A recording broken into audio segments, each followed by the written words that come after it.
écoutez, je m'appelle Henri-Michel Auguste, je suis le président de l'ONG qui fait dans la protection de la nature et de l'environnement au Gabon et à Port-Gentil en particulier. Ben écoutez, je pense que c'est une bonne chose d'abord d'une part parce que ça a mis du temps à se mettre en place. Il faut savoir qu'on a mis un certain temps puisque c'était une décision qui avait été déjà prise au sommet de Rio, le premier sommet de la Terre, et ça ne s'est mis en place qu'il y a à peu près une dizaine d'années au sommet qui s'est passé au Canada. Cette journée mondiale des océans est importante. Pourquoi? Parce que l'océan représente 70% de notre planète. D'ailleurs, au lieu de l'appeler Terre, on aurait mieux fait de l'appeler océan ou mer, puisque c'est 70% de notre planète. Ensuite, il faut savoir que physiquement, l'eau occupe 97% de la planète. Et que malheureusement, cette eau n'est pas renouvelable dans le sens où c'est qu'on n'en aura pas un apport extérieur. Donc elle est extrêmement précieuse. D'ailleurs, on voit qu'actuellement, il y a de l'acidification, de la pollution, des algues diverses. D'ailleurs, on trouve des pollutions jusque dans les fosses abyssales. Vous imaginez? Et tout ça, c'est la faute de l'homme. Il faut savoir qu'il y a à peu près 60 à 70% de la population mondiale, même plus, qui habitent au bord de l'eau. Et voire 60% qui habitent au bord des océans. Et 50% à peu près de la population mondiale dépendent des océans. Vous voyez l'importance de l'océan et on n'en a pas fait un cheval de bataille qui devrait être le premier. Parce que sans les océans, il n'y a plus de vie. L'humanité est née dans les océans, la vie est née dans les océans. Ça, il faut le savoir.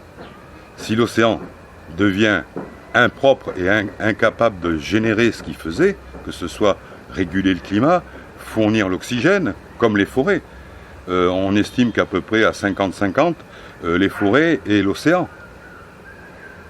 Et on s'aperçoit d'année en année, d'ailleurs l'article que j'ai lu dernièrement disait qu'on a perdu 2% d'oxygénation des océans depuis 5 ans. Vous voyez donc l'importance vraiment capitale des océans. D'abord, en premier lieu, je pense que c'est d'abord les politiques qui devraient être concernés par ce genre de phénomène. Et en premier lieu, nos chefs d'État. Tous les chefs d'État, tous les présidents, tous les rois de notre planète devraient être concernés par ce phénomène. Et j'ai pas l'impression que pour l'instant, ils en prennent réellement conscience. Avant de demander au peuple de s'intéresser, je pense que s'il n'y a pas l'impulsion à la tête, il est difficile de demander au peuple de faire ce qu'il faut pour que ça aille dans le bon sens. Mais ça n'empêche pas que le peuple a sa part aussi à faire. Sa sensibilisation est importante. Il faut savoir que tout ce que l'on met sur Terre retourne tôt ou tard à l'océan. Et ça, c'est la triste réalité de notre monde. Le point le plus bas de la Terre, c'est l'océan. Donc, tout ce que l'on peut faire, pollution, déchets, tout ça retourne à l'océan. Et il faudrait arriver à stopper cela. Car on va laisser un océan à travers le monde, vraiment dans un état déplorable aux générations futures. Et il est temps que l'on prenne vraiment conscience et que nos dirigeants s'interpellent entre eux pour dire qu'est-ce que l'on fait, qu'est-ce que l'on va faire, comment on va faire. Et il est extrêmement important qu'ils le fassent, qu'ils fassent cette introspection. Normalement, je pense que la politique, c'est prévoir l'avenir, gérer le quotidien, prévoir le futur. Et pour l'instant, je n'ai pas l'impression que tous les politiques du monde en prennent réellement conscience, surtout ceux qui sont les plus gros pollueurs. Vous savez que je suis en train actuellement de me battre sur plusieurs dossiers, entre autres la pollution de la lagune d'Omboué, d'Iguela et autres. On s'aperçoit que ces pollutions engendrent vraiment, ont affecté 6000 personnes de cette région, et font que on ne sait pas qu'est-ce qu'ils vont devenir dans le futur.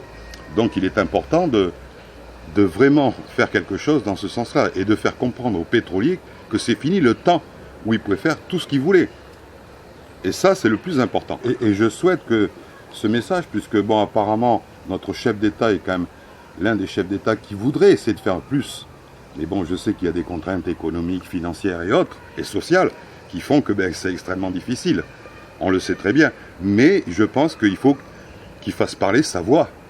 C'est lui le chef de l'État, c'est lui qui dirige son peuple, et c'est lui qui doit amener son peuple dans les meilleures conditions vers le futur. Et je pense que ça, c'est extrêmement important.